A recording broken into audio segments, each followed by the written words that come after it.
السلام عليكم ورحمة الله وبركاته. اتعبي يوم وريحي بقية الأيام. النهاردة هنفرز مع بعض اللوبيا والفاصوليا، وهعلمك طريقة سهلة جدا للفول المدمس. هيطلع معاكي زبدة كده كهرمان. إذا عجبك الفيديو ما تبخليش عليا باللايك واشتراك في القناة وتفعيل الجرس عشان يوصلك كل جديد بمجرد ما أنا بنزله. قبل ما ابتدي، قال رسول الله صلى الله عليه وسلم: البخيل من ذكرت عنده فلم يصلي عليه. اللهم صل وسلم وبارك على سيدنا محمد. نبدأ كلامنا ببركة بسم الله. الفيديو ست الكل ماما هي اللي عاملاه، فتعالوا نشوف طريقتها عاملة ازاي. في البداية كده معايا الفاصوليا البيضة واللوبيا ومعايا الفول، طبعا كل واحد فيهم ببقى منقياه كويس.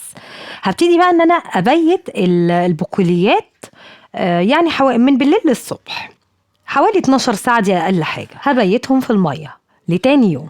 ده شكلهم بقى تاني يوم. الحاجات الاضافات اللي انا هضيفها على الفول: الليمونة مقفولة، وطماطمتين صغيرين كده او طماطمايه كبيره. النهارده هنعمل الفول في حله الضغط، فهيكون سهل وبسيط، مش هياخد ساعه زمن على النار، وهيطلع معاكي احلى فول. جربيه بالطريقه بتاعتي وهتنبسطي جدا بالطريقه دي. الميه اللي اتنقع فيها الفول هبتدي ان انا ارميها واغسل الفول واحطه في حله الضغط في ميه نظيفه. مش هحط الحله كلها ميه، بس على الاقل يغمر الميه تغمر الفول كده، ونحط كوبايتين عليهم او 3 كوبايات. والاضافات زي ما انا قلت لكم: ليمونه كامله مقفوله، والطماطمتين صغيرين او طماطمايه كبيره. مش بفتح اي حاجه خالص ومش بضيف حاجه تانية. خلاص كده هقفل حله الضغط وعلى النار. نرجع بقى للفاصوليا البيضة واللوبيا برضو. ده شكلهم كده بعد ما اتنقعوا 12 ساعة من بالليل للصبح. بدأت ان انا اغسلهم، وهبتدي ان انا احطهم في مية نظيفة على النار. هسيبهم بقى ياخدوا وقتهم في الغليان على النار، وبعد كده تعالوا نشوف شكلهم. اول ما بيغلوا خلاص انا لقيتهم استووا. هوقف السوا بتاعهم وهشطفهم تحت الحنفية كده مية جارية واصفيهم. وده شكلهم. فرزي بقى او شيلي على حسب اللي انت هتاكليه، يعني نص كيلو كيلو لو انت عايزة توزني. انا هنا بفرز في العلب بتاعتي، عايزه تفرزي في اكياس حفظ الطعام هتكون برضو كويسه، بس العلب شايفاها ان هي منجزه اكتر وما بتاخدش اكياس كتير يعني.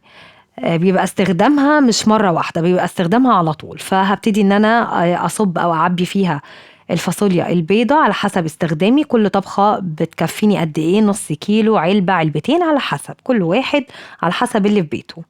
دي كده الفاصوليا البيضة خلاص فرزناها. تعالوا بقى نفرز برضو نفس الطريقة بتاعة الفاصوليا، هنعمل بيها طريقة اللوبيا. هجيب العلب او هجيب اكياس حفظ الطعام، وابتدي ان انا اصبهم او اعبيها.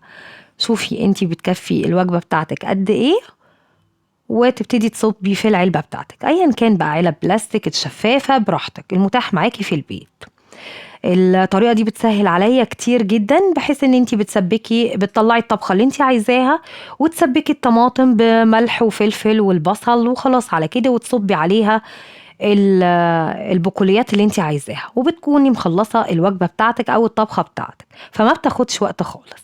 كده احنا خلاص عبينا الفاصوليا واللوبيا خلاص. بصوا شكلهم اللهم بارك حلو جدا. هتتعبي النهاردة وهترتاحي بعد كده، هو مش هتاخد معاكي وقت خالص. تعالوا بقى نشوف الفول بعد ما استوى. في الاول انا سبت المية تغلي، وبعد كده قمت مغطية على الحلة وسبتها حوالي نص ساعة كده، وبدأت ان انا افتح عليها كل نص ساعة او ربع ساعة اشوف سوى الفول عمل ازاي. ولا هيأكسد معاكي ولا اللون هيتغير ولا اي حاجة خالص. شايفين المية بتاعته زبدة، هو اصلا مستوي اللهم بارك حلو جدا. ما تأكسدش. تعالوا بس نغرفه الاول في بولة كده عشان نشوفه اكتر من ما هو محطوط في الحلة. بصوا سيبكم المية دي خالص. المية دي انا هحتاجها لما اجي اضرب الفول كده، بدل ما ازود مية يعني دي منها فيها. الفول زي الفل، طعمه جميل جدا ولونه فاتح، هي الكاميرا بس اللي ظلماه. فتسلم ايدك يا ست الكل، تعيشي وتعملي لنا وربنا يبارك في صحتك. بدأت ان انا اشيله بقى في برضه في نفس العلب على حسب كل فطار هتعملي قد ايه. وبس خلصنا فيديو النهاردة تفريزات كده بسيطة، وأتمنى إن هو يعجبكم. إذا عجبكم الفيديو لايك واشتراك في القناة. استودعكم الله، والسلام عليكم ورحمة الله وبركاته.